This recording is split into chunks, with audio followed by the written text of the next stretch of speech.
Hey everyone, it's me, ETG, and right off the bat, I know what you're thinking from the title alone. Why on earth am I doing my two favorite games of 2020 instead of like 3 or 5 or something? Well, that's because I played very few games released in 2020, and because of that, I genuinely could only think of 2 titles released this year that I played that I also figured were worth discussing in this video. There were a couple of games I played that I thought about putting on here, but ultimately went against for a couple of reasons. Baldi's Basics Plus was initially going to be on this list, but that game is still in early access, so I felt like it wasn't fair to put it on this list since it's technically not 100% finished yet. I also thought about putting the Walking Dead VR game, The Walking Dead Saints and Sinners, on here, but to be honest, I have only played that game for about 5 hours so far, and I felt like I haven't played it enough to discuss it somewhat in depth, at least not to do it enough justice anyways. I may do a standalone review on it one day, but for now, it'll have to wait.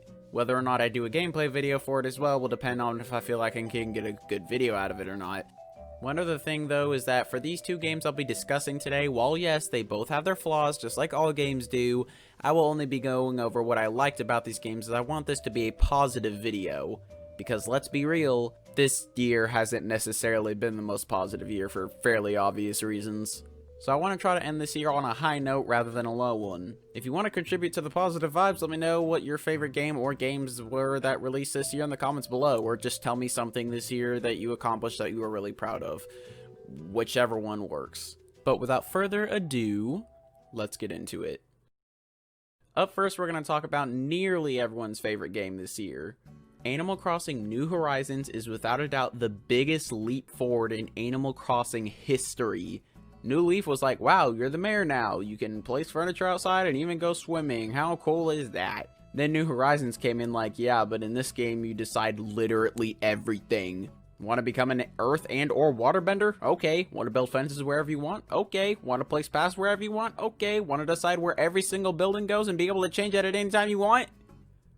Okay. I know the island building feature is highlighted the most, but the more you take a step back, the more you realize they really did try their hardest to make this one of the most customizable simulation type games ever. A feature that was surprisingly absent from other Animal Crossing games up until this one is the customization of your character's features, such as skin tone, hairstyles, eye color, etc. Not happy with your current look and want to change it without resetting all your game progress altogether? Well, guess what? You can actually do that now. I mean, it only took them 19 years to finally do it, but no biggie, right? Not only do you have tons of customization options to mess around with for hours, you can also do tons of tasks every day to earn bells in the new currency, Nook Miles. Bells you get through the traditional selling items to the shop, but Nook Miles are earned by doing mostly simple tasks. Mostly being the key word here. This was a great decision, as anytime I've played the game not really knowing what to do next, I had hundreds of Nook Mile tasks that I could complete. Even if I wasn't in any need of any Nook Miles at that time, I'd just do them for the heck of it, because, hey, it gives me something else to do. It's more time playing Animal Crossing, and getting Nook Miles lets me get things like DIY recipes in the future, which I can then gather materials for, which requires more tasks, in turn giving me more Nook Miles. You see where I'm going with this, right?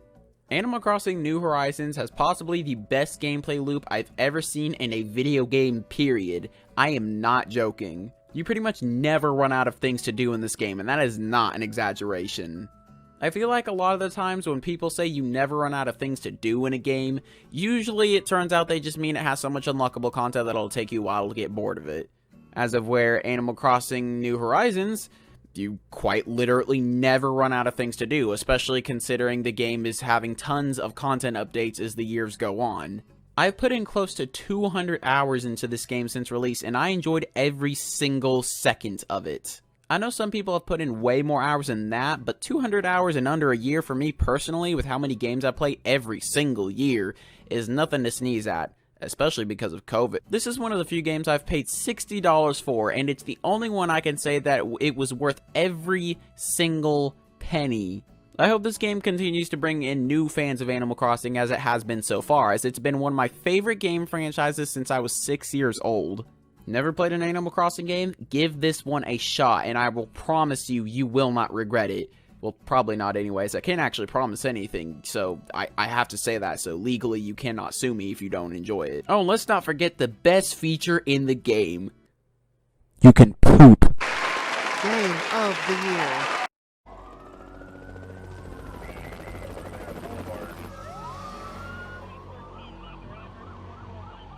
pandemic has spread faster than any disease in modern history. Angry mobs roam the city, commercial buildings. Authorities are bracing for more rioting tonight. He was knocked unconscious in school. A citywide emergency has been declared. The CDC has quarantined the lower Midwestern region of the U.S.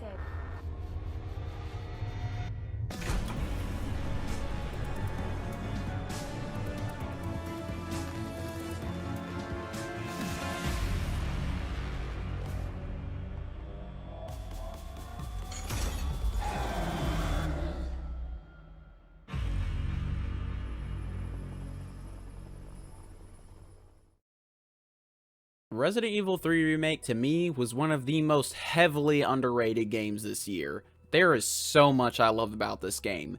Firstly, this game managed to be mostly action-focused and still be scary at the same time, which is, believe it or not, extremely hard to do. How it does that is beyond me, but it does. Actually, no, it isn't beyond me, because I know very specifically why. It's this big hecker right here. As overused as this term is when describing Nemesis, this guy is legit just Mr. X on steroids. Mr. X could punch you. That was about it. Nemesis will grab you by the head and throw you, shoot rockets at you, jump from halfway across the map to straight in front of you, use a flamethrower, and grab you with his tentacle, pulling you sorry butt to the ground and dragging you closer towards him. This guy is a freaking beast, and his loud, booming footsteps as he chases you will no doubt get you extremely tense. Another reason this game is scary is adding another decision-making mechanic, that being the dodge. When approaching a zombie in a narrow corridor, you have to make the risky decision on whether or not to just shoot it, or try to dodge it to conserve ammo. I swear I flinch every time they grab me when I'm not expecting it. On the topic of the dodge, it makes speedrunning this game so much fun, as doing a roll past them rather than just running around them is infinitely more satisfying. Dodging also does absolute wonders for the Nemesis encounters and boss fights. This game for real has some of my favorite boss fights in video game history due to how tight and balanced everything feels. Anytime a boss fight started, I would actually get excited because they had become one of my favorite parts of the game by far. Not only were they fun, but they did a great job of showcasing how much of an untamable beast Nemesis truly is. This guy will stop at nothing to get you killed, even if it means killing other innocent bystanders in the process. How is this fucker not dead yet? On another note, while this game was quite linear compared to RE1 and 2 Remake, I was completely fine with this, as I think its tight dodging mechanics, working wonder for the action set pieces, more than made up for it. Also, the game can technically be less linear if you really want it to, as there's plenty of optional items to collect to make the more dangerous encounters a little more in your favor. I've heard 100%ing this game can potentially add up to 3 or 4 hours of extra game time, so if you want a game closer to the length of the last remake, then the option is there. You know what else was improved in this game quite a bit to me? The cutscenes. I think it's mostly the character interactions that I think had the best improvement, especially between Jill and Carlos. Jill is initially a bit cold towards Carlos when she first meets him, since he works for Umbrella and all, but as the game continues she realizes he has no idea what the company he works for actually did, and she begins to grow more attached to him. The moment Carlos actually realizes what Jill was talking about when they first met led to a honestly pretty crushing moment. Jill knew all along. And she trusted me anyway.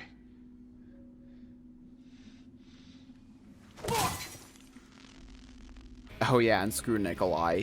Yeah, he's kind of generic, but he still pissed me off thoroughly, which made me all the more happy when I got to shoot him and then leave him behind to die. He deserved it, the prick. By the way, would anyone like to tell me what this is all about? Because I'd really like to know. One final thing about this game, whatever you do, just don't miss Nikolai when you get the chance to shoot him, because, Carlos! wow, he really didn't hold back, did he?